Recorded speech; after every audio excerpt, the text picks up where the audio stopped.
হিসেবে মানাতাম, ওটাকে ঈদ হিসেবে মানাতাম। কে বলছে? ইহুদি।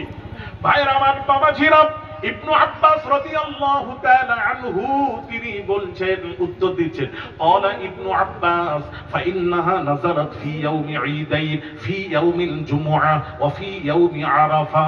ইবনু আব্বাস রাদিয়াল্লাহু তাআলা আনহু তিনি বললেন, ওটা তো আমাদের কাছে দুইটি ঈদ রয়েছে, একটা হলো আরাফার দিনটা ঈদের দিন, জুমার দিনটাও হলো ঈদের দিন।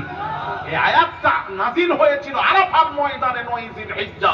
এই আয়াতটা নাযিল হওয়ার দিনটা ঈদের দিন, আর যেদিন নাযিল হয়েছিল দিনটা ছিল জুমার দিন।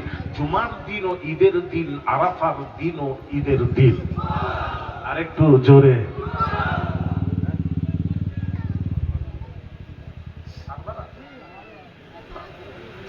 ঈদ মিলাদুন নবী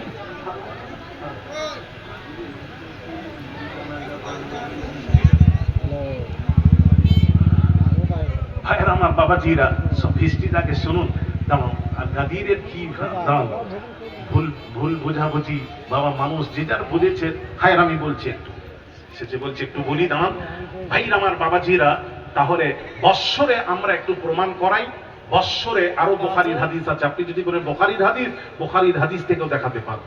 কোন হাদিস নেবেন? মুসলিম শরীফ, মুসলিম থেকেও দেখাবো। কোথা থেকে নেবেন সিয়াসিতা? কোন হাদিস থেকে? পয়সা আছে নাকি? ভাইয়ের আমার, বাবাজিরা, ভালো করে বুঝবেন।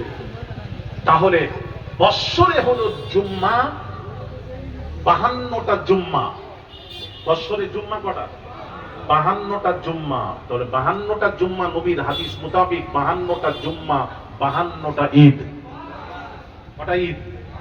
52টা ঈদ। আচ্ছা, এবার আসুন, 52টা ঈদ। এবার আছে ঈদুল ফিতর, 53 নম্বর ঈদ। ঈদুল ফিতর 53 নম্বর ঈদ। আর ঈদুল আযহা 54 নম্বর ঈদ। আর আরাফার দিন ঈদের দিন। কটা হলো?